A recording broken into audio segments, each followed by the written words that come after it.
Okay, we're getting ready to have Trevor Loudon with at the Canton Tea Party. His book's Enemies Within. There's the name. Hello, everybody. And Ray Myers is getting ready to introduce him. Hello, everybody. Can you hear me? Nope. Hello, hello. You gonna turn it up a little bit?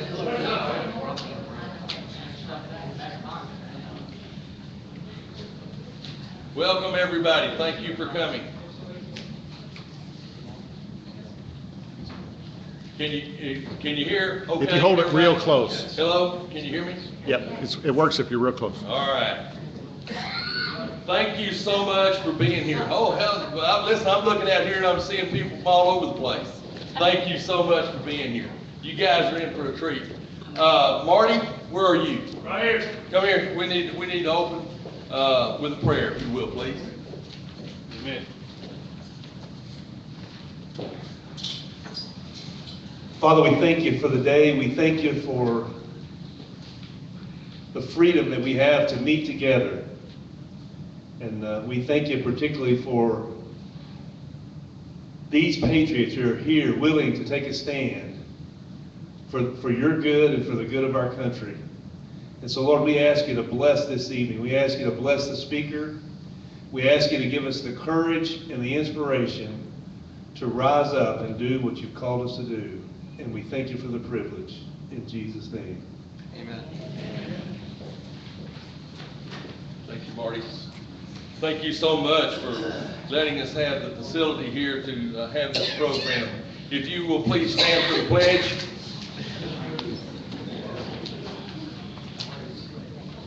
I pledge allegiance to the flag of the United States of America and to the republic for which it stands, one nation under God, indivisible, with liberty and justice for all.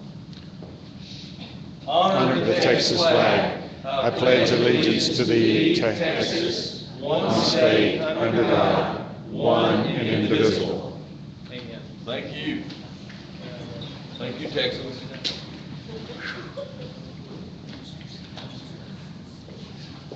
Again, thank you so much for being here tonight. You guys are in for a treat. I had the privilege of seeing our special guest, which we'll introduce in a minute, on Tuesday night in North Dallas. And he has quite a compelling message that you're all going to be proud to hear, I promise. Except for, I don't know whether Trevor knew this or not, but we had some plants that came into that meeting in North Dallas.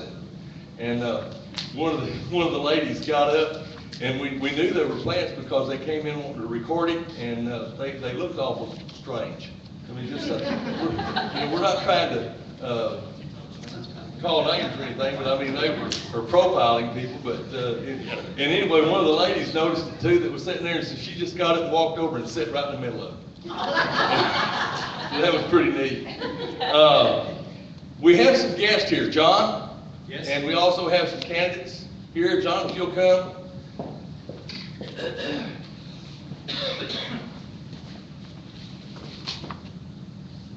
Thank you, Ray. How much time do I have? Can I talk for a while? No. Oh. 1 minute. Thank you. Wow. Okay. We do have some elected officials tonight here that we're going to introduce. Also, we have some candidates that we're going to introduce. So let's start with our elected officials. And we'll start with the most important one. Larry Tigert is the city council member in Post Oak Bend. That's one of the most important ones.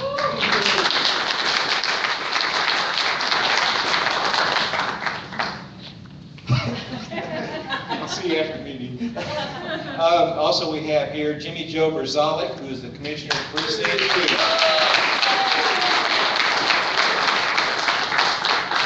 All right. And then we have Dennis Jones, who is the County Court at Law number 2 judge. John is 1. County Court Law number 1. Thank you for correcting me, Dennis. Remember, I'm in your campaign. Okay, here we go. We have, where is Mr. Ratcliffe? Where is he? Would you stand, please? This is our mayor of Combine, who the county didn't know existed, by the way. Sorry. Well, the county judge did. County judge did, yeah. Anyway, we also have some people that are running for office here also. We have Thomas Kent, who's running for County Commissioner Precinct 4. Thomas, where are you? There he is, back in the back. We have Bobby Rich, is running for County Court at Law number 2.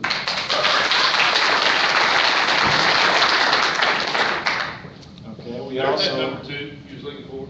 Yeah. We have also Jimmy Weaver, who is running for the county chairman of the Republican Party.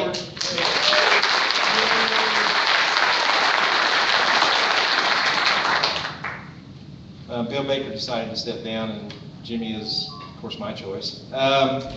Where is our friend Stuart Spitzer, who's running for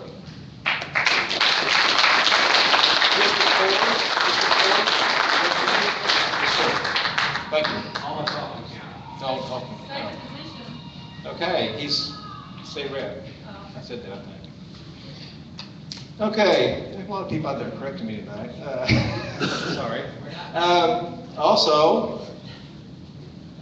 let's see if we have anybody else that's here. Oh, yes, I do want to introduce Bob Hall. Does everybody know Bob Hall? He's the Tea Party dictator that's from Van Zandt County. They only have one person. Okay, now, have I missed anybody? Anybody? Anybody? Okay, good. Well, okay, Ray, it's all yours again. Good.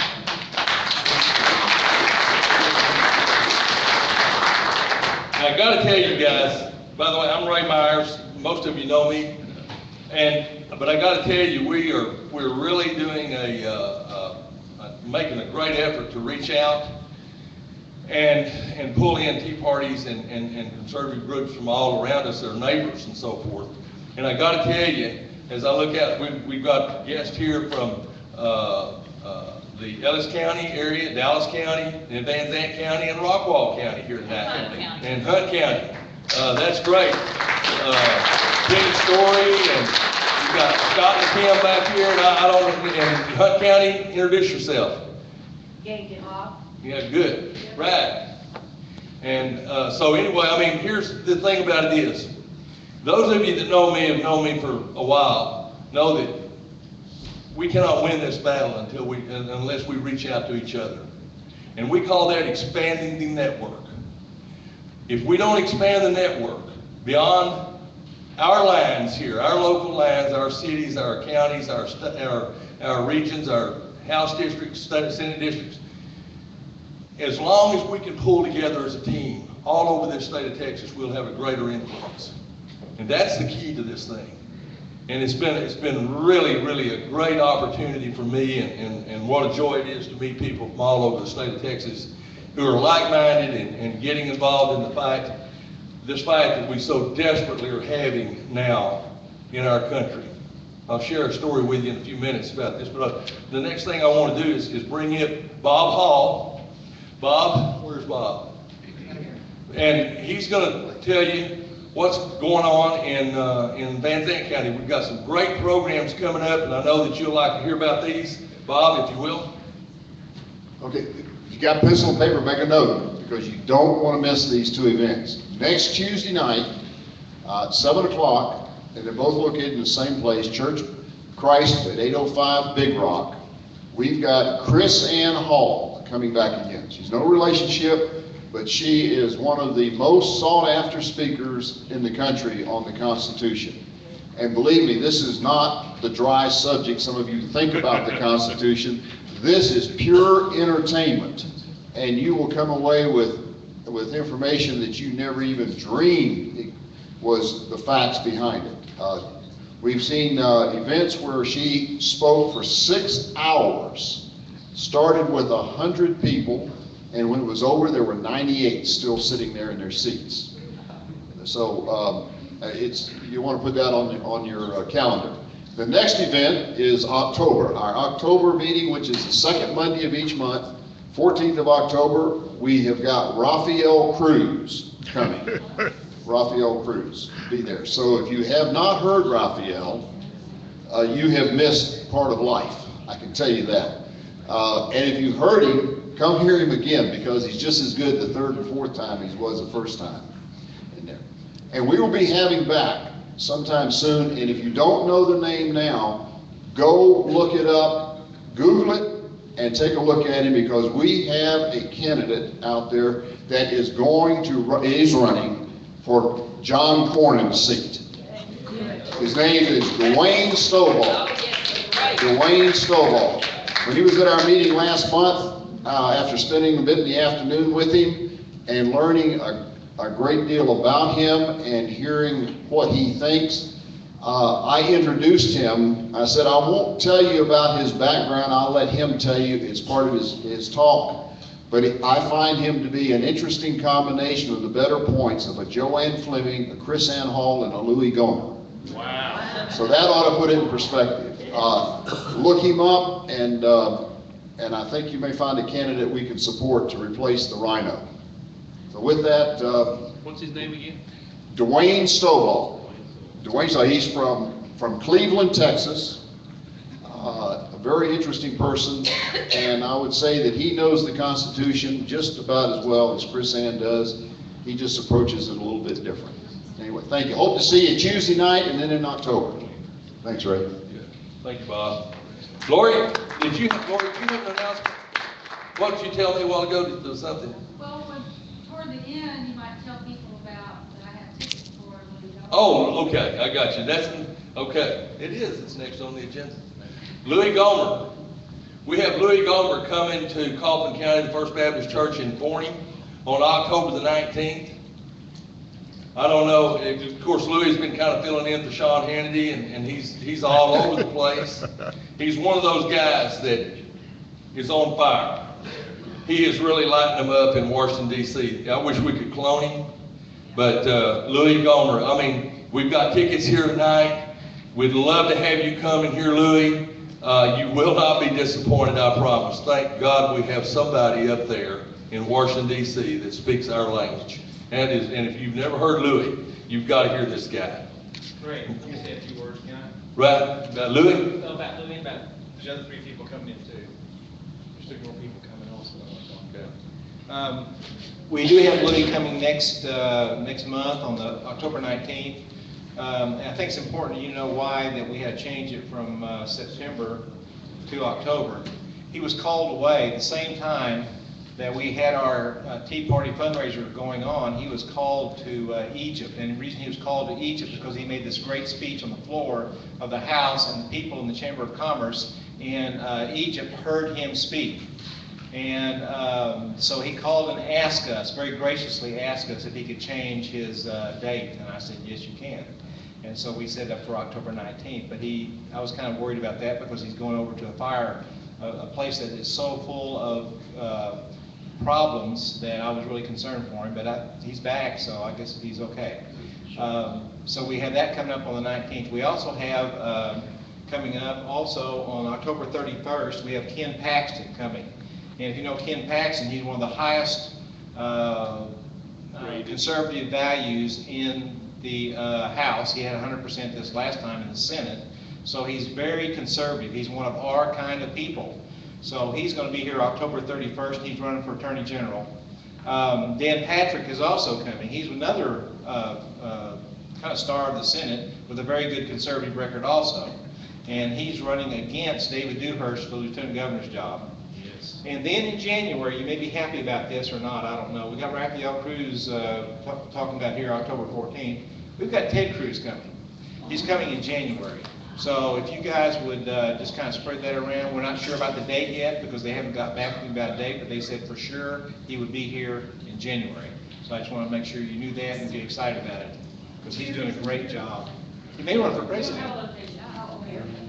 Ted for president. I want to get a banner. Get me a banner that says Ted for president. Oh man, I'll tell you what. Tuesday night, I had the opportunity to go to North Dallas over by North Park and hear Trevor Loudon. Trevor Loudon's from New Zealand. Does it rain in New Zealand, Trevor? 300 inches a year. Really? Oh, In some parts. Can y'all share? Yeah, look, it's 30 inches where I live, and 100 miles away it's 300. So, No. so it averages out. We're getting our first rain in 2 months around here. Anyway, we're very proud to have Trevor here. There's a little piece that he's written here. It says about, in his own words, he says he's a libertarian activist, political researcher from the Christchurch in New Zealand. He believes in freedom with responsibility, not freedom from responsibility. My ideal society is one in which government is confined to protecting its citizens from criminals and external enemies. I believe in working with all those who are moving broadly in the same direction. And again, I saw him in North Dallas, and very compelling message that he's going to bring to you tonight about the progressive socialist takeover in our country. You do not have to listen to him long. You may find that New Zealand's a long ways from Forney, Texas, but the message is right on target. Thank God we have people out there in other parts of the world that are actually looking at what Obama's doing and what we're doing here in the United States and saying, whoa, wait a minute, guys, you're making a terrible, terrible mistake. Socialism doesn't work.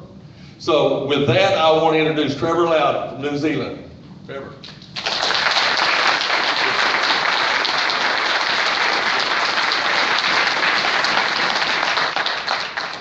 Thanks very much, and thanks to Pastor Marty for letting us use the church here tonight. It's great. Look, can everybody hear me okay? Yes. Can people understand my accent? That's a different story. Yeah, I have a real southern accent. Okay? And I didn't know I had an accent until I was speaking to Brandon Darby, who's from down by Austin. And I told him I was coming down to Texas. And he's going, Texas? Texas? What is this? Texas place? Okay, it's Texas. Okay? Well, look, it's a real honor to be here. I love the Lone Star State. I get more support per capita from Texas than any other state. It's really great. If people don't know my background, I've been blogging for years. I've been writing and researching.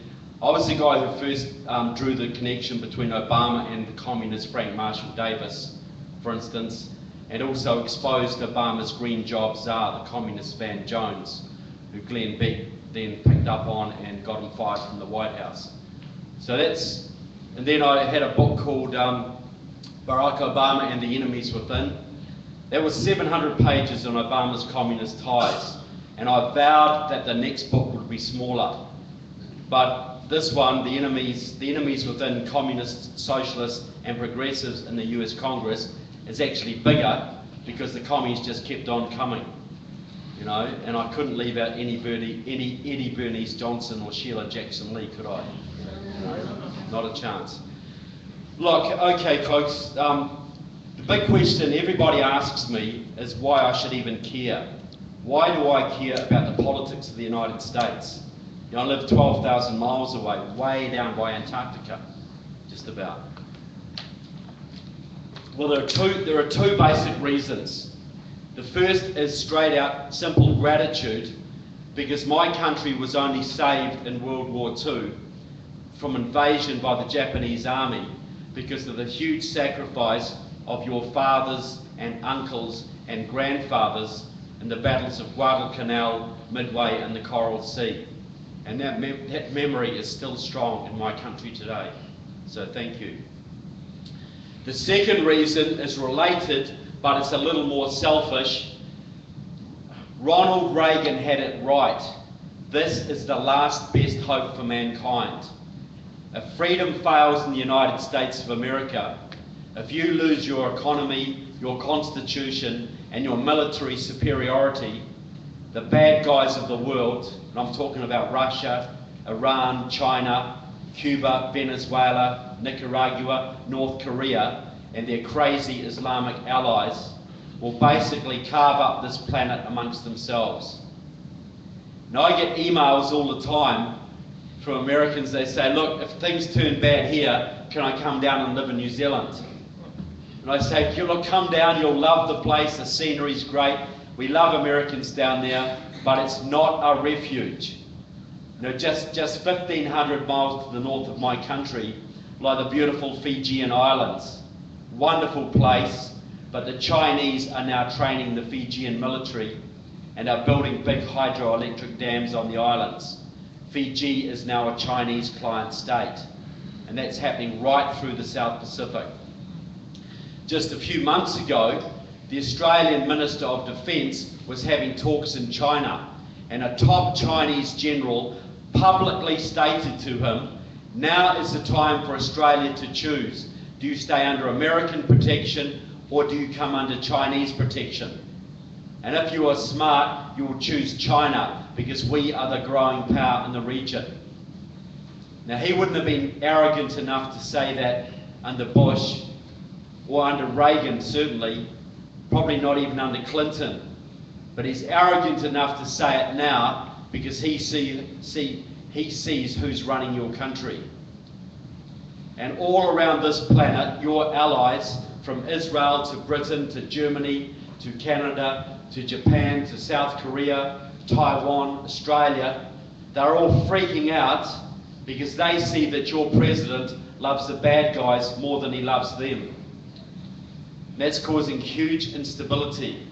Israel now has its back to the wall, not an ally left in the region thanks to the meddling of your president, and they may be forced into making some desperate moves that could put this world into World War III, and it might be a war that the good guys do not win. Even Japan, which was never supposed to rearm after World War II, is now rearming, and who can blame them? Would you trust your president to protect you from North Korea and China? So you have a president that cries peace. He's a Nobel Peace Prize in his trophy cabinet, but he's letting the world into war. And as I said, it's a war the good guys may not win. So every Westerner, every freedom-loving Westerner has a very powerful vested interest in America staying strong, America restoring its constitution, and America being free. Because if you guys go down, we all go down. There won't be anyone left standing. It'll be 1,000 years of darkness if we're lucky. So my book, The Enemies Within, Communists, Socialists and Progressives in the US Congress. Pretty provocative title, and I think I'd have to be pretty confident of my case if I didn't want to get laughed out of the country. Now the book is about two big secrets, the two big secrets of modern communism. And the first one they borrowed off the devil. That's where they got the idea, because we all know that the smartest thing the devil ever did was to convince people he doesn't exist. And what have the communists done in the last 20 years? Done exactly that. Most Americans, most Westerners, either think the communists no longer exist, or if they do, they are no longer a threat. And they're more powerful than they have been for a very long time. The second big secret, and this is something that's hardly ever written about, if ever, and my book goes into it extensively. The big secret of modern communism is the ability of a tiny Marxist-Leninist party to influence and control the legislative process in their country. So in this country here, in America, there'll probably be lucky at tops to be 20,000 card-carrying communists divided over several parties. So what I'm saying is that these 20,000 people are running the legislative process for a country of well over 300 million people. Now how credible is that? Sounds a bit far-fetched, doesn't it? But I want you to consider, like when these guys stand for public office, they get 25 votes or 18 votes or something like that. But I want you to consider that the number of votes you get isn't the only way of determining your political influence. We all know about Huey Long over in Louisiana, right? He got votes, pretty corrupt. But what about someone like Al Capone in Chicago? Now, how many votes did Al Capone ever get? You're telling me he didn't run Chicago? How many votes does the mafia get in Sicily these days? Telling me they don't run Sicily? Bribery, corruption, infiltration, extortion, propaganda, influence peddling. There's a whole bunch of ways small groups can control the whole country. And the communists have been practicing this for more than 80 years, influencing public opinion, doing dirty deals, gaining influence. So they are not novices at that. Now, how it basically works in this country is this. The Marxists control your country by their influence in the labour unions. That's the key to it. And the labour unions are only 11 or 12% of the workforce, tiny compared to most Western countries. And you were very lucky in this country for many, many years because your AFL-CIO, your main labour union body, was run by anti-communists like George Meany and Lane Kirkland. And whatever their faults were, they were pretty good at keeping the Reds out of the unions. But in 1995, your largest Marxist group, Democratic Socialists of America, a Gramsciist communist group, despite its moderate-sounding name, staged a coup, and they took over the AFL-CIO. They took control of your labour movement. And they put their man, John Sweeney, in as president of that organisation, and now their protege, Richard Trumka, is doing the job for them. So what does that give them? It gives them control of 11% of your workforce, but it gives them more than that, because there's hardly a Democrat at any level in this country who does not owe his job to the labour unions. From county commission to Congress, to Senate, to the White House itself. They all owe their job to the labour unions. And if you owe your job to someone, you tend to follow their instructions. So basically, the communists took over the labour unions dictate terms to the Democratic Party. Because if you're relying on their money and their manpower for get out the vote, putting up yard signs, vote fraud, whatever you need, if you owe your job to them, you take their instructions. You vote the way they want, and you allow the people that they want to go forward for candidates. So that's how a very small tail is wagging a very big dog. So what about some examples? Because this still sounds a bit far-fetched, you know. Tell me, if I told you 10 years ago that communists were influencing the legislation in your country, what would you have said? Nah. What about today? Are you open to the idea? Yeah. Things have changed, haven't they? Okay, some examples. First one, I'll go back to my own country, New Zealand. Now, back in 1984, we elected a socialist Labour government. First thing they did was to enact legislation banning nuclear warships from our harbours. Overnight, that destroyed the Australia-New Zealand-United States military alliance. ANZUS killed it stone cold dead, and it's still dead today. So how come, at the height of the Cold War, could a pro-Western country like New Zealand, whose bacon had been saved by you guys only a generation before, how could we so willingly turn our backs on the Western Alliance? Well, this is how it was done. A few years after that, I had the privilege over several months of interviewing a New Zealander who had infiltrated our Communist Party for our security services, the equivalent of your FBI. And he was basically a government spy within the Communist Party. 1983, he and 3 other New Zealand comrades were given the greatest honour any communist could enjoy. They were sent to Moscow to train at Lenin's Institute for Higher Learning in Leningradsky Prospect. Now, this was not a small school. This was a huge institute. There were 6,500 students at any one time, many of them on 7-year courses, many of them with one-to-one tutelage. This was a training academy for the future world communist leadership.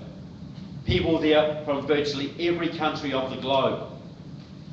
And they were all taught Russian history, they were all taught trade union agitation, they were taught racial agitation, espionage techniques, but the most important thing they were taught, especially the Western comrades, was how to take Moscow's policies back to their home country, and by using the labour unions and the peace movement and other movements under their control, making Moscow's policies the law of the land in their country. And they did this countless times by using the British Labour Party, the French Socialist Party, the German Social Democratic Party, the Canadian Liberal Party, and of course, your Democratic Party. Countless times. So this was the time of the massive anti-nuclear marches through Europe. Hundreds of thousands of Europeans were marching through Rome and Berlin and Paris and Munich with big ban the bomb signs, get us out of NATO, get America out of Europe. And there was a real fear in many circles that the North Atlantic Treaty Organization, or NATO, would break up. And of course the Soviets were funding all of this and directing it because they wanted NATO destroyed. That would give them control of Europe. And I'll tell you, then as today, in 2013, your military is Moscow's #1 target. #1.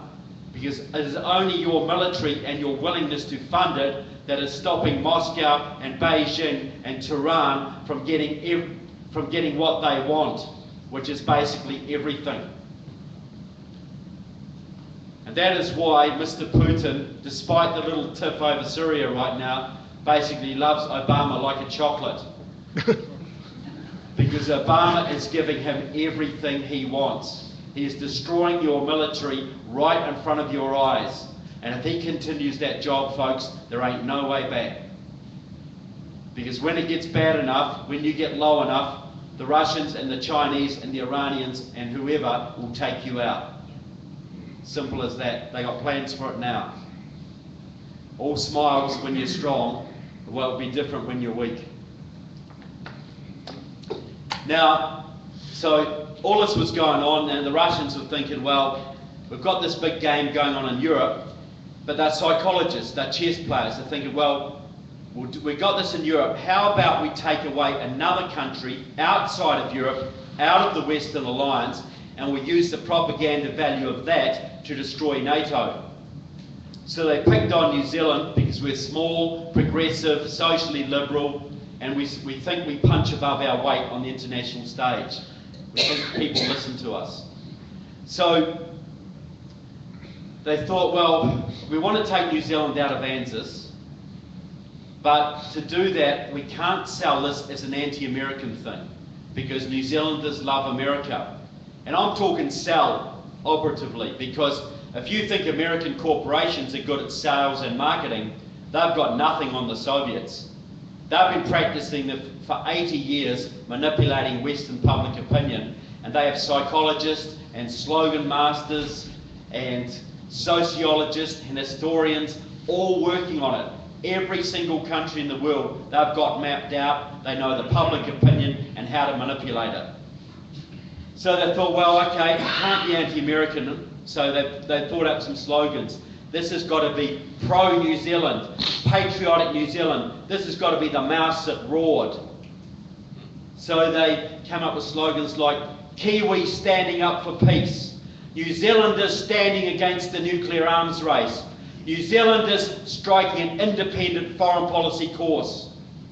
So they come up with this stuff. These four guys went back to New Zealand, held secret meetings with the Labour Party, with the unions, with the peace movement. They mounted a big public campaign, and in 6 months, legislation was in front of the New Zealand Parliament. It was signed off, and our alliance with you was dead.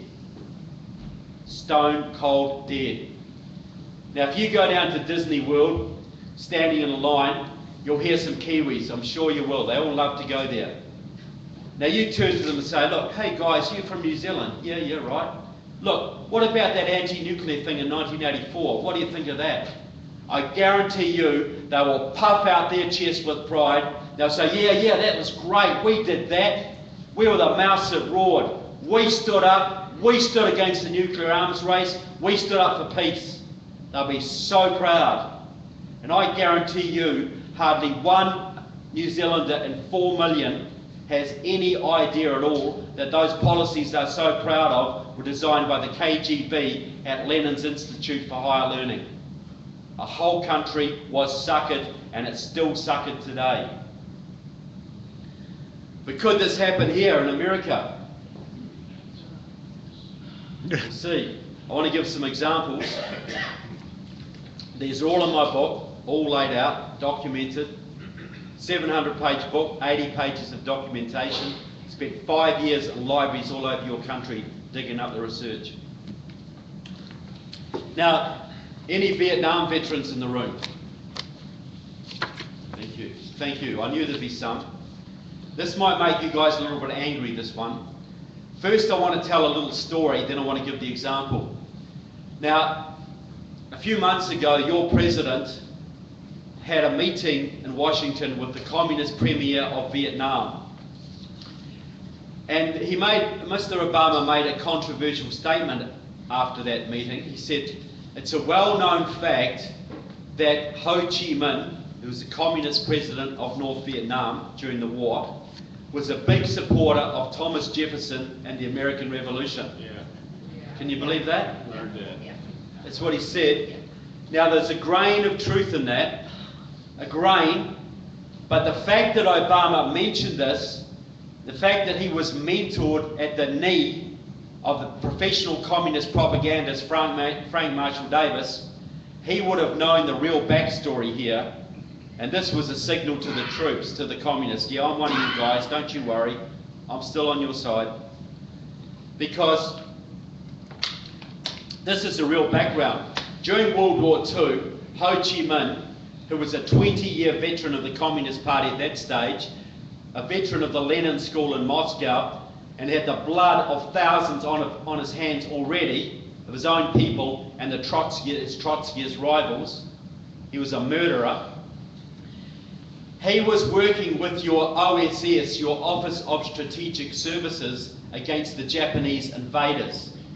Now the OSS was the forerunner of your CIA, and it was heavily penetrated by communists, because Wild Bill Donovan, the man who set it up, deliberately recruited communists from the ranks of the Abraham Lincoln Brigades, the American communists who fought in the Spanish Civil War on the side of Stalin. He recruited those people because he wanted people with European military experience in the OSS. Now these guys were never fully cleaned out, so your CIA was penetrated from day one. And just think of that name too, Abraham Lincoln Brigade.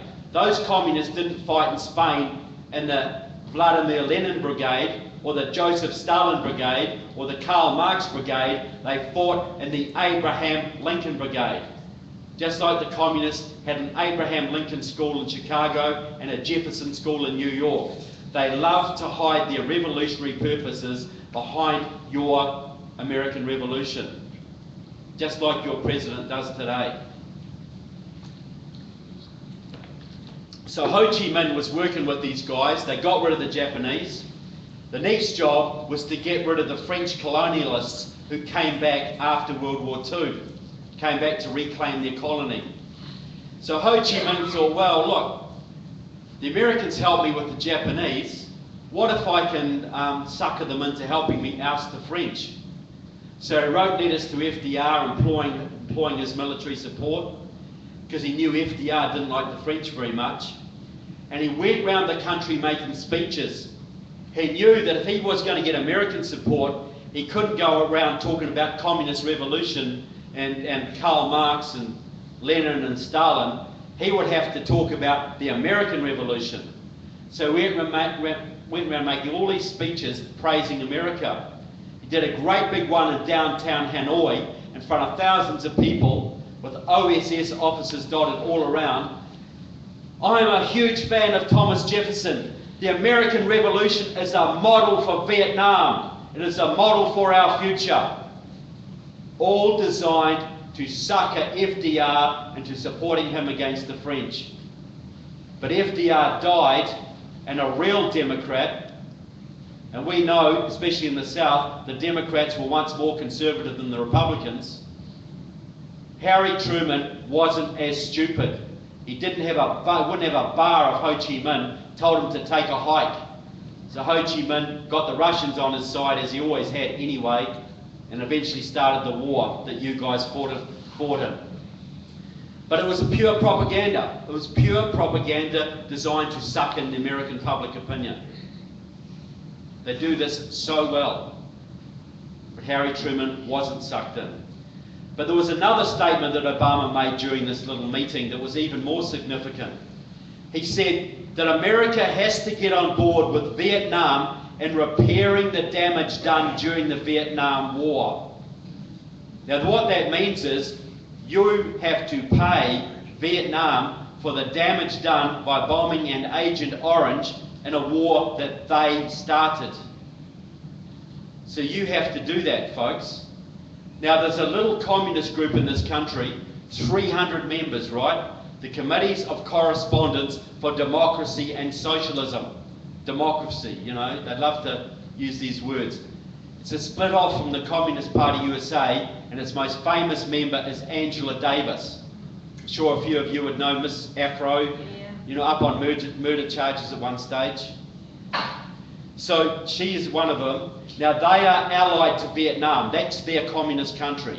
And they send delegations over there all the time. A few years ago, they set up the Vietnam Agent Orange Responsibility Campaign. Now what this was designed to do was to get your congressman and Senate to pass legislation paying reparations to Vietnam for the damage you guys did during that war. Now I always thought reparations were paid by the bad guys to the good guys, not the other way around. Isn't that your understanding? But right now, there's legislation in front of your Congress to pay reparations to Vietnam for the damage done by your soldiers fighting off an invasion by the communists, who eventually won. Betrayed by your Congress, I might add. That war wasn't lost in the jungles, that war was lost by the communists in your Congress. That's right. So they've even, you know, the Committees of Correspondence, they've even got Charlie Sheen, that well-known patriot, to narrate a little documentary about all of this. They've had several delegations come from Vietnam to appear in front of your Congress, including one with a young girl with no legs, to move the congressman to tears, saying, look, this is done by Agent Orange. We have to help these people. The horrible damage done by our soldiers during the war, we have to support these poor folk. They've enlisted several congressmen, including dear Sheila Jackson Lee, big photograph of her in my book, with a whole bunch of communists. Sheila Jackson Lee out of Texas, who was it? John Conyers out of Michigan. They've got Al Franken in the Senate, Jeff Merkley, Tom Harkin out of Iowa, and when he was still in Congress, out of San Diego, before he left to become mayor of San Diego and a famous sex pest, Bob Filner. They've got all these people campaigning to get legislation in your country to pay reparations to Vietnam. Now, Bob Filner was even sent to Vietnam 2 years ago, paid for by the International Association of Democratic Lawyers, an old Soviet front now run by the Cubans. They paid for him to go to Vietnam to negotiate this deal with the Vietnamese government. Now, I know that in your country, there are soldiers suffering from the effects of Agent Orange, living in homeless shelters and psychiatric hospitals, and all sorts of dire straits all over your country. And somehow there's not enough money for those guys, right? But there's enough money to send it to Vietnam to help their soldiers. But it actually won't even go to their soldiers. it will go to the government of Communist Vietnam to do with what they want. You can guarantee that. Does that make you a little bit angry? Makes me angry. This is 300 communists influencing public policy in your country right now. Right now. And the chapter in my book is called The Vietnam Scam, because that's what it is. So what about another example, a bigger one? Should be a hot topic in Texas, immigration, illegal immigration. Specifically, the granting of amnesty to 12 million illegals plus with citizenship and voting rights. Now you've got certain people at the top of the GOP, including Marco Rubio, who's trying to tell the Republican Party this is going to be good for their party. Because if we give these people voting rights, they're all going to start voting for the GOP, right? Yeah, and I've got a bridge up in Brooklyn that you might be interested in. Look, the black population in this country has been voting 90% Democrat for more than 50 years. The Jewish population has been voting 80% Democrat for more than 100 years. Yet Marco Rubio is trying to tell us that if we give voting rights to these illegal immigrants, the Latinos who now vote 80% Democrat are all going to start voting for the GOP. Yeah, maybe in 30 years' time, but we've got 2 election cycles to save this country.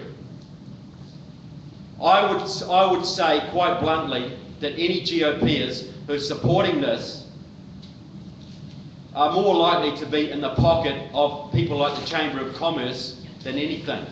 Because those people, all they care about is cheap labour to run their factories and farms. A bit more profit is far more important to them than your border security or the laws of your land or your national integrity. But why does the left want this? And just, I've got to say, you know, Marco Rubio is going to be suffering for that, as is Lindsey Graham.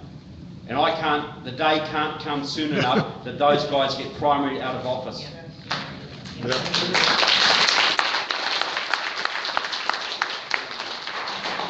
They are traitors to their party and traitors to their country.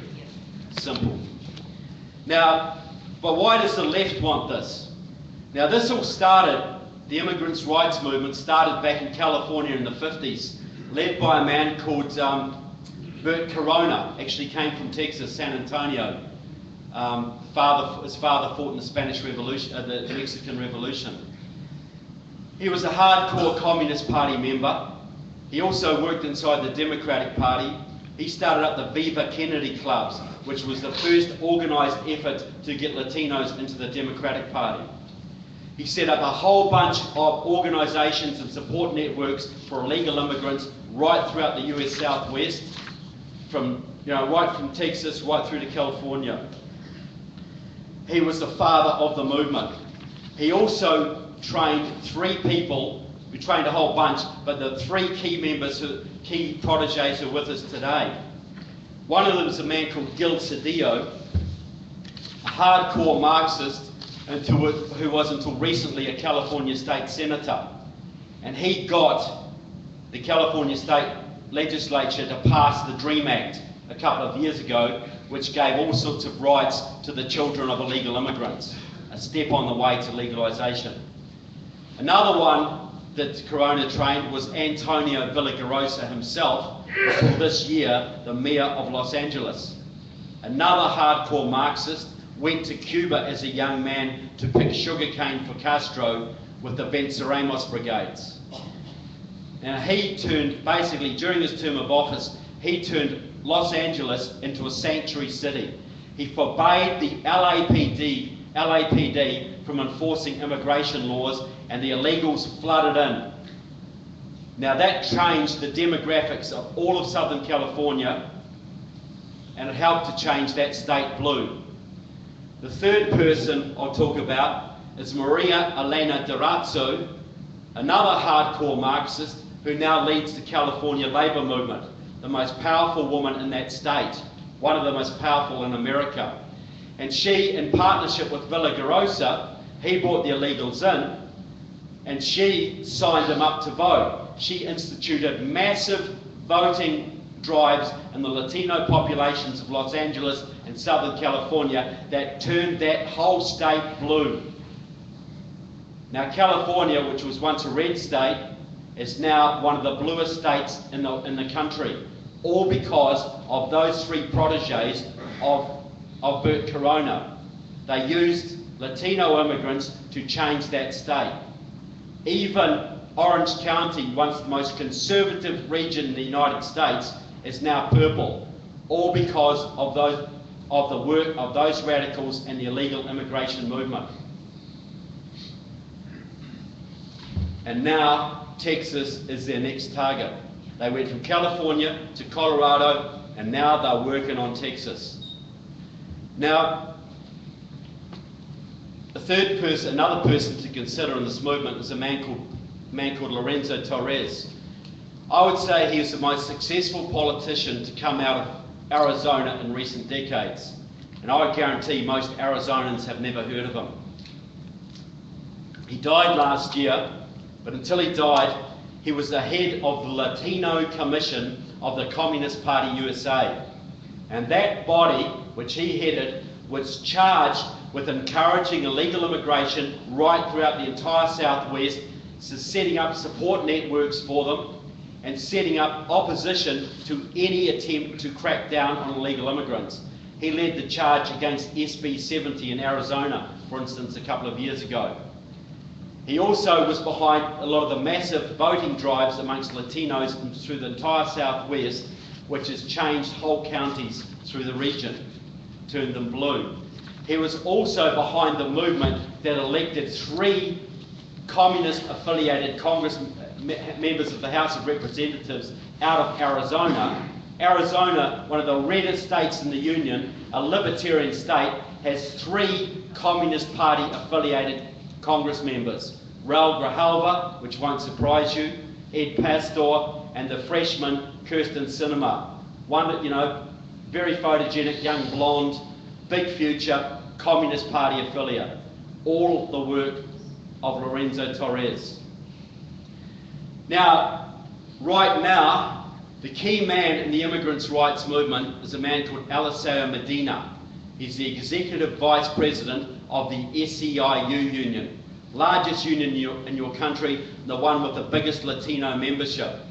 He is the man behind the Senate bill that went past your Senate, and right now he's organising labour union demonstrations outside Congress, Republican congressmen's offices all over this country to pressure Republicans to bring a bill before your House this session. He is the key man in the movement. Works very closely with Raul Grijalva, works very closely with Luis Gutierrez, who is the congressional front for this movement.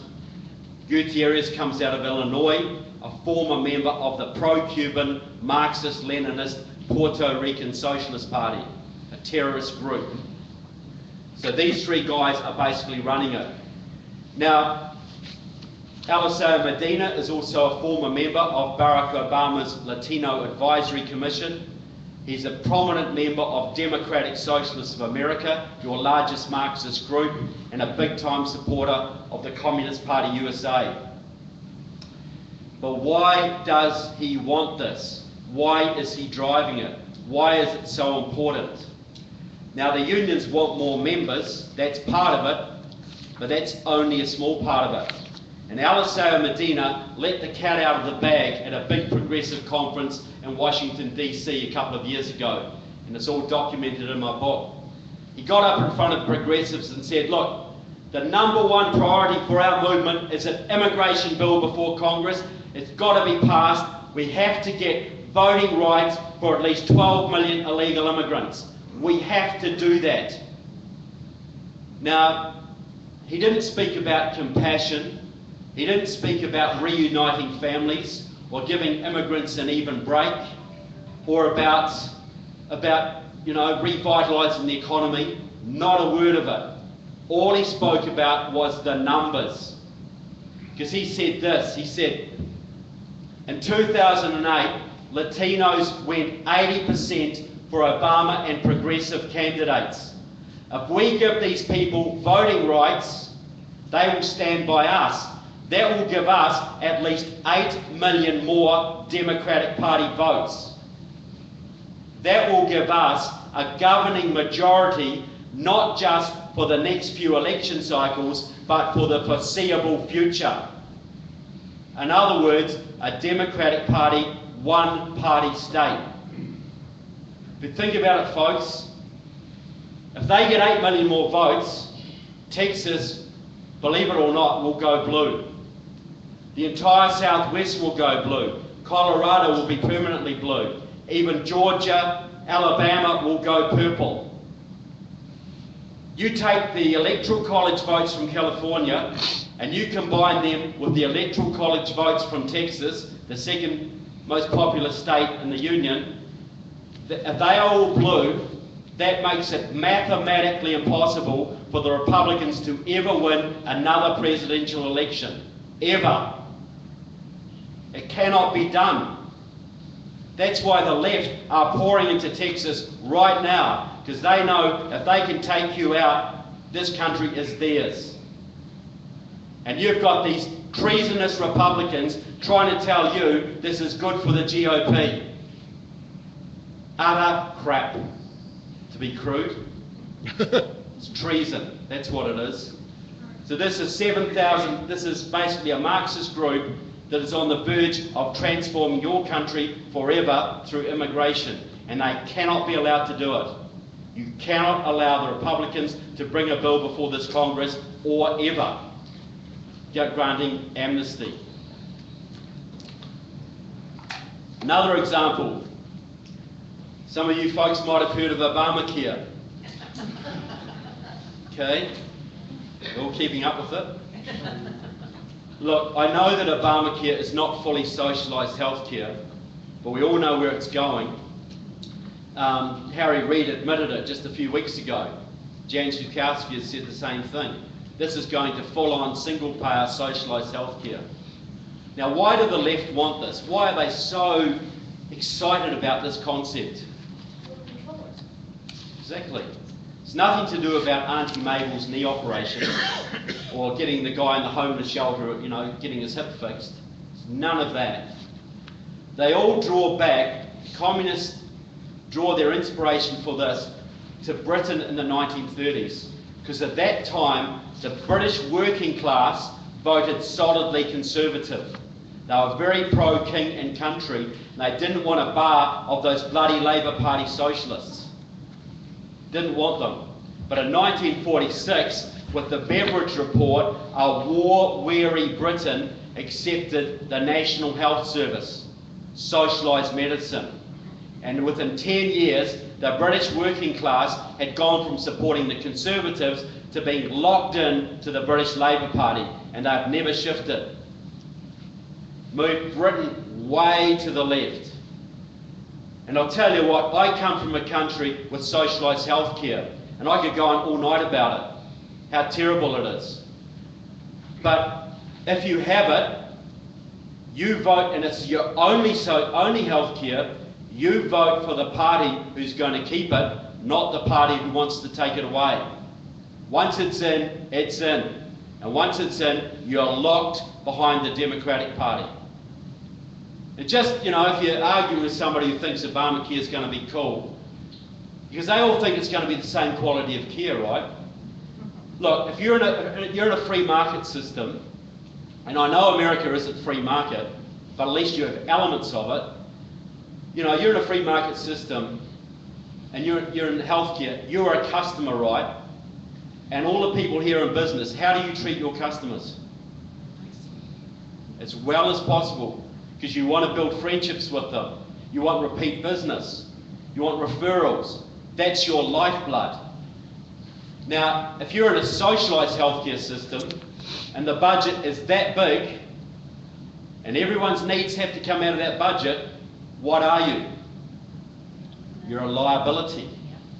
And if you're in business, what do you do with your liabilities? You get rid of them as soon as you can.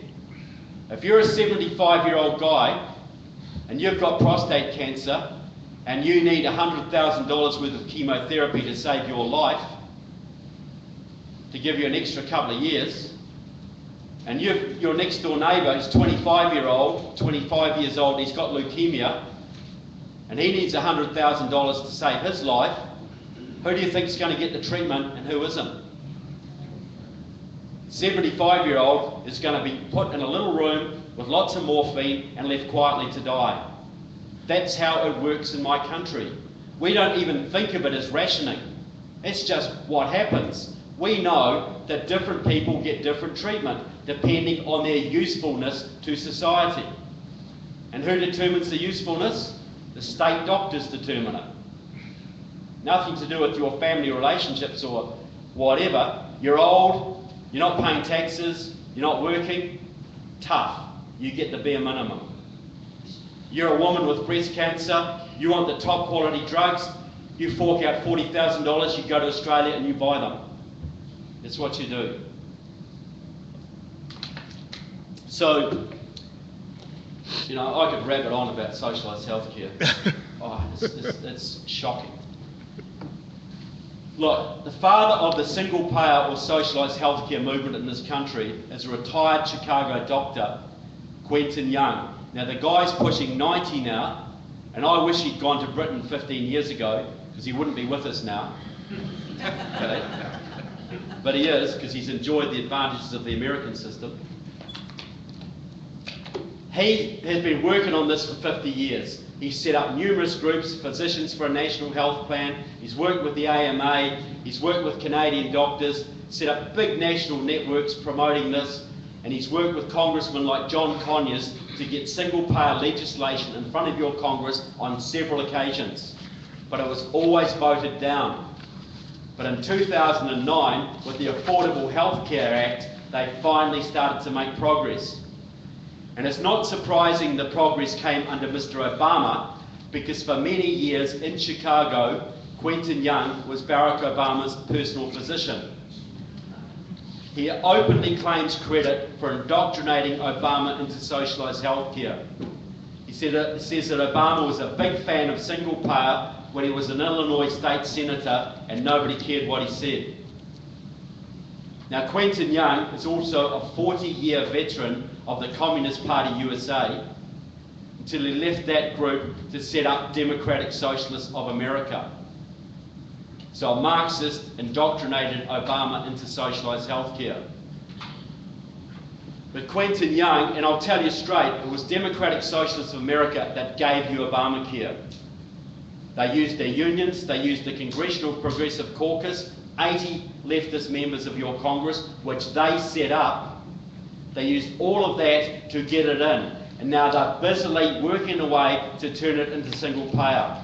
They got step one, now they're working on step two. And it's all documented in the book from their own words. Now, to prove a point, just before the last election, the Obama campaign released a little video designed to mock Mitt Romney. Because they said, the video said this: "Hey Mitt, look, you hate Obamacare, right? You want to get rid of it. Well, guess what? The man who designed Obamacare for us, the architect of it, their words, was a former Massachusetts state legislator named John McDonough, also a Harvard academic. He designed it for us.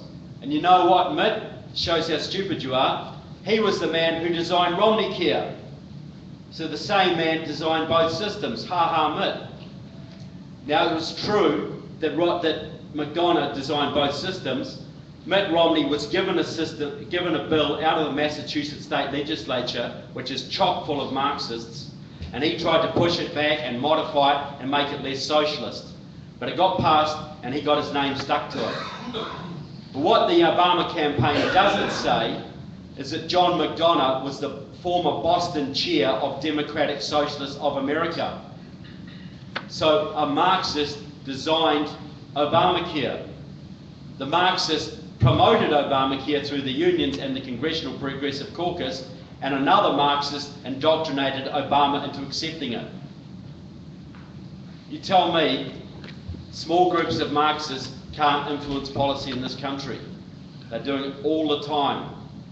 every major platform of the Democratic Party, from card check to cap and trade, to green jobs, to normalisation of relations with Cuba, the START treaty with Russia, everything comes from the Communist Party USA and Democratic Socialists of America. Everything. They write it. The Dems just fall into line. Now there's a huge thing in this country about security. Every time you go through an airport, they practically give you an exam that only your mother would really give you, you know? Anybody here ever applied for a government job who's willing to admit it? In college. Yeah, a lot of government jobs are legitimate. You know, outside IRS. of the military, about 2% of the other ones are, I'd say. But is it true? You had to get an FBI security clearance? IRS in 1972. Okay. But And even that, the FBI goes through your backgrounds. They go through your underwear drawers, your family background, your schools, education, foreign travel, dodgy relatives, drug habits, you name it. They check you out, and so they should, because you will be in a position of trust. You might be guarding the president one day. You might have state secrets under your control. You might be guarding a nuclear facility. They need to be able to trust you. But what happens if you put on a suit and tie and you stand for Congress or Senate and you get elected and you serve on the Science and Technology Committee or the Judiciary Committee or the Defence Committee or the Intelligence Committee or any one of a number of sensitive committees where secret documents are going across your desk on a regular basis, and you have the power to influence policy for the entire Western world. How much security clearance do you need for that? Absolutely big fat zero. None.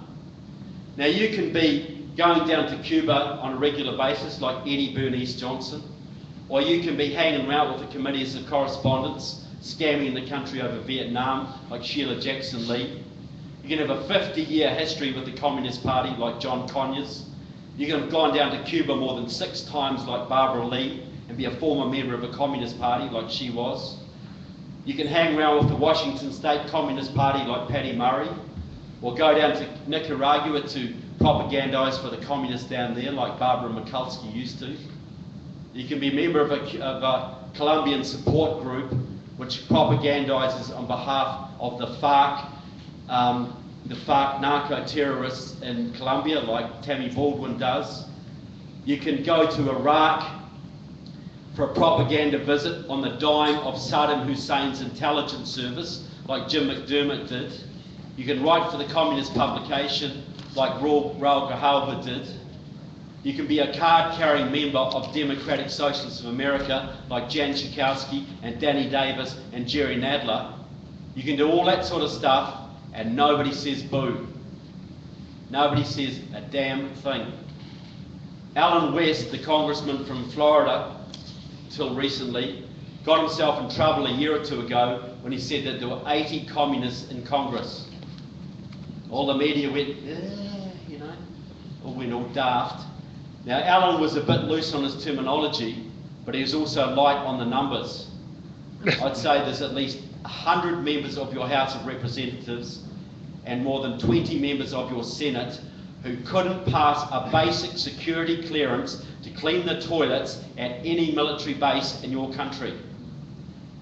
Yet they are at the heart of your government, and many of these people are closely allied to Cuba or North Korea or China or Iran. The Congressional Black Caucus is going down to Cuba on a regular basis to talk to the Castro brothers about how to influence public policy in the United States to loosen up travel and trade restrictions on that communist island. What did we used to call it when people went to hostile foreign countries to do secret deals with the dictators of that country to the detriment of your country? Treason. But now treason is so endemic in your Congress and Senate, it is part of the wallpaper. Nobody notices it. Nobody calls it out. So that is what my book is about. I profile 51 members of Congress, 51 members of the House of Representatives, and 14 senators and identify their communist, Marxist and socialist ties. And I challenge any one of them to refute my evidence. Any one of them. But I don't want to depress you folks with any of that information. Am I a little bit late? Look, no razor blades allowed, nothing like that. Look, if I thought there was no hope for America, I would be back in New Zealand right now, building bunkers and stocking up on baked beans. Okay? And I'm not mocking prepping, something you should all be doing. But look, in 2008, the left thought they had a slam dunk. They had the House, the Senate, they had their man in the White House, and they were going to steamroll Middle America out of existence once and for all. And their agenda was already written, believe me. But in 2009 and 2010, something miraculous happened. What was that? You guys.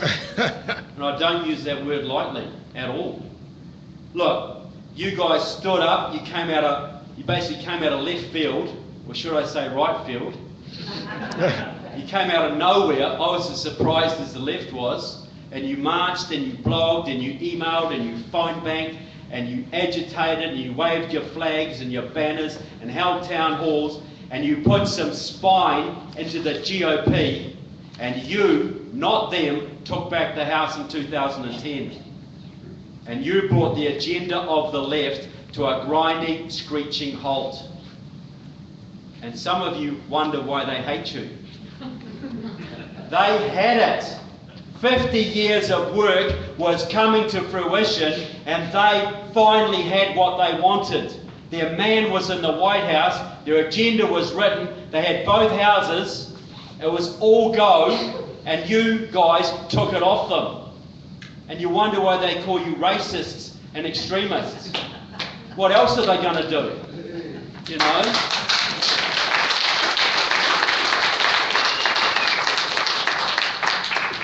Look, folks, you need to give yourselves a huge pat on the back, because I know that when you're in the struggle, it's hard to see the perspective of history. You think back to that first American Revolution. Do you think those guys getting chased all over Pennsylvania by the British had any idea of their place in history, what they were bringing about?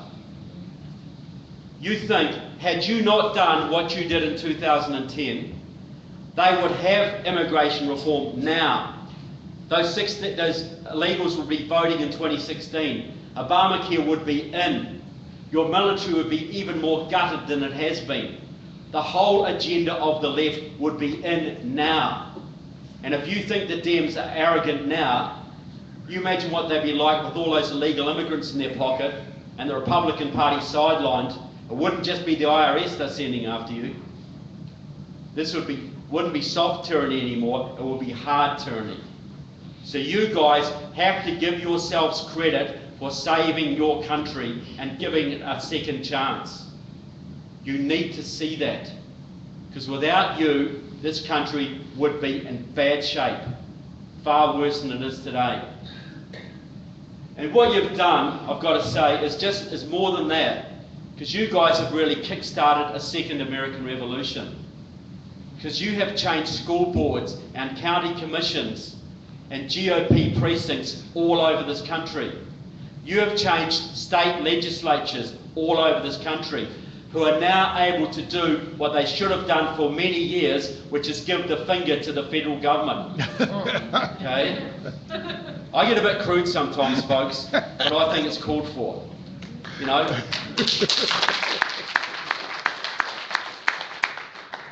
As you know, in Texas, more than any other state, this is not a unitary country. This is a federation of sovereign states. And your federal government has one role and one role alone. That is to protect you from overseas invaders and safeguard the Constitution. That's all. When they step beyond that, you tell them where to go, as you are now doing.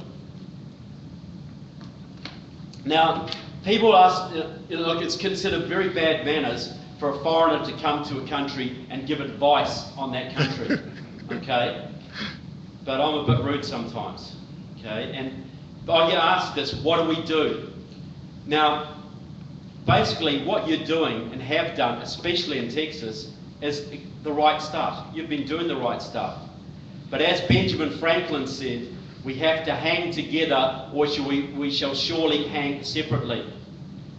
And we have to do what we're doing, taking over the state, but get more unified. This is not the time for petty squabbles or jealousies or whatever. We have to work together.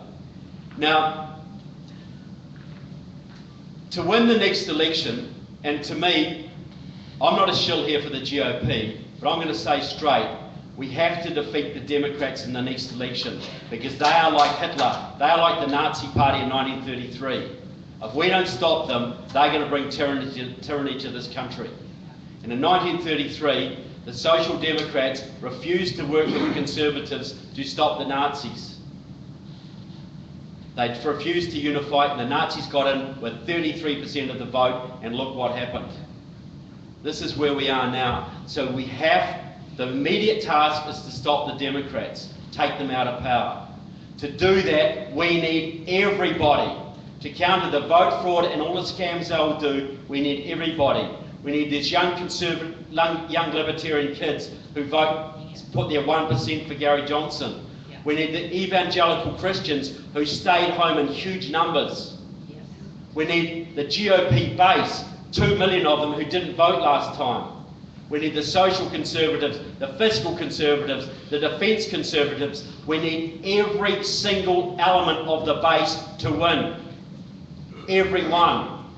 Now I'll tell you, I'll go back to 1976. At that time, Ronald Reagan stood up out of California and the conservative base got behind him and he pushed to become the president, and what did the GOP old guard do? They hated him. They opposed him. They kicked him in the teeth at every opportunity, told him he would never be president. But the conservative base did not give up. They came back and, you know, so Gerald Ford got the nomination, Carter won the next election. And were the Carter years good for you guys, folks? You enjoyed them? Good fun? About like Obama. But Reagan, the Conservatives came back behind Reagan in 1980 and he swept the country, and what a difference he made. Anybody here care to tell me he didn't improve this country? Made a huge difference. Well, right now, we are Carter on steroids. Okay? And we need Reagan on steroids to save this country, to change things, to do the job that Reagan only half did, to restore your constitution. Now, I go around this country and I wear my Reagan badge at airports. And I've had 16-year-old girls come up to me, 16-year-old kids that say, you know, goth hairstyles, you know. They said, oh, wasn't he great? How do you think I'd get on with a Gerald Ford badge? Or a John McCain badge? The battle for this country is going to be decided within the GOP. Because only a GOP victory can save this country, but only you guys in the GOP can make that, give that victory and make it worth a damn. Because if the GOP old guard get their way, they're going to stand someone like Jeb Bush or someone like that, or someone even worse, and you're going to lose. You're going to be outmaneuvered and you'll lose. To win the next election, you're going to need someone like a Reagan figure who can unify all those elements you need to win. And I think right now you have to start choosing your dream team, because you're going to have to pick people and cabinet members who are going to unify that base. Now you imagine if you had Ted Cruz running for president, right? Right. Okay. He had Alan West as his VP. Okay. And he promised he'd put Sarah Palin in as Secretary of Energy. And then to get those libertarians, he'd put Rand Paul in as Secretary of Treasury.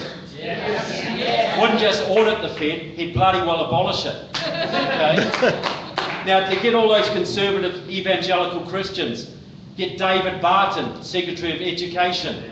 Oh, man. You know, protect the homeschool movement. abolish the Department of Education. You promised that early, you would get those people voting. John Bolton, Secretary of State. You know who they could be. You know, Mike Lee, Secretary of the Interior. And I'm not saying they should be there to run these things, they should be there to abolish most of these departments. And as Ted Cruz says, he wants to abolish the IRS. Have you heard anyone say that recently? So that is my dream team. I'm not saying it should be what it is, but is that an impossible dream? Is that inconceivable? Can it be done? Can you think of a better way to save this country? Unify the base, get real people out there. Well, there's only one force that can make that happen, and guess what it is? You guys. You guys have to get into that GOP and take it by the throat and do what those Conservatives did in 1980 and make them give you the candidates you want, not what they want. Because you guys know better than they do. I'm telling that straight. You know, you would have had Dewhurst right now as your senator if it hadn't been for you guys. The GOP old guard had their way.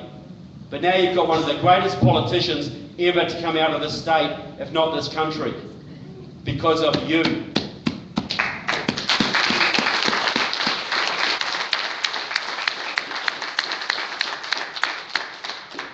So I'm saying, folks, you need to, you know, there's three choices. You can, a lot of people around the country, they're getting out of the GOP, saying, oh, screw the GOP, you know, they betray us at every opportunity. I can understand that sentiment. I have no respect for the GOP hierarchy, but I have respect for the grassroots GOP patriots and conservatives. A whole different breed.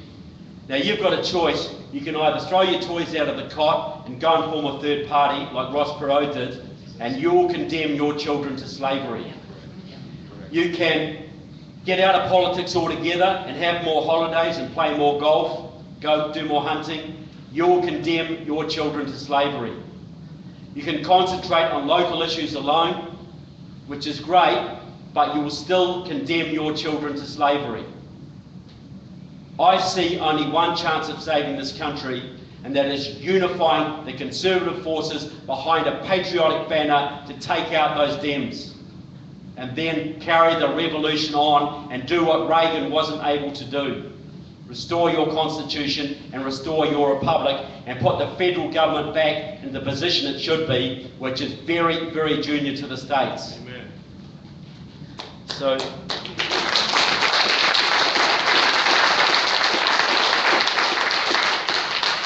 you can take my advice or not, I'm just a dumb Kiwi, right? But look, I'm going around Tea Party groups all over this country, and if there's better ideas, you know, I know what Mark Levin's doing with his Liberty Amendments, that's all great too, I'm right behind that, but you've got to win that 2016 election. There's no, every other good thing you do will be lost if you don't do that. You can't lose focus on that. And you've got to start doing that now. You've got to get your dream team going now. You know, run, Ted, run. Get behind it.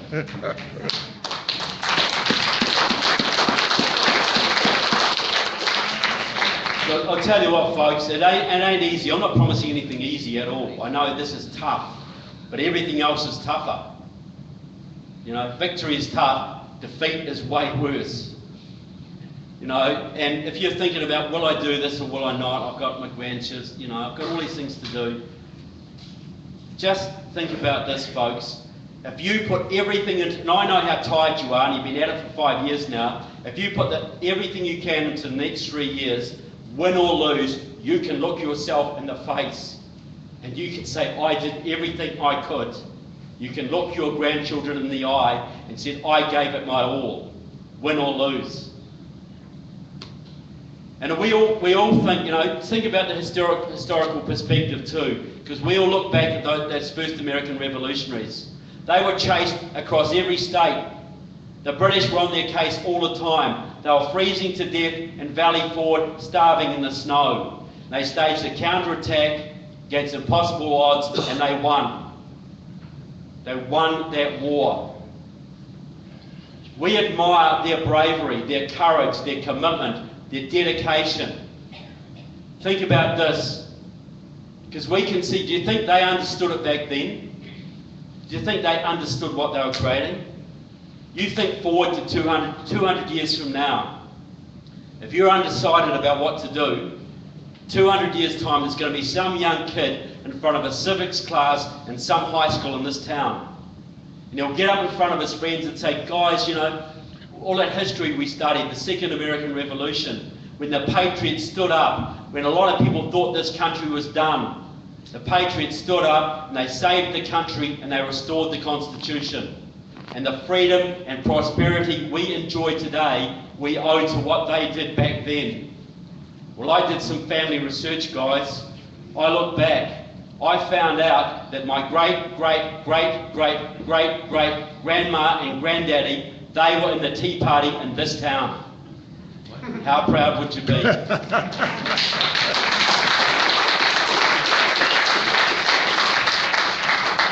So I just want to say to you folks, thank you so much for what you're doing for your country, for liberty, for my country. So God bless America, and God bless the Tea Party, and God bless Texas. Thank you.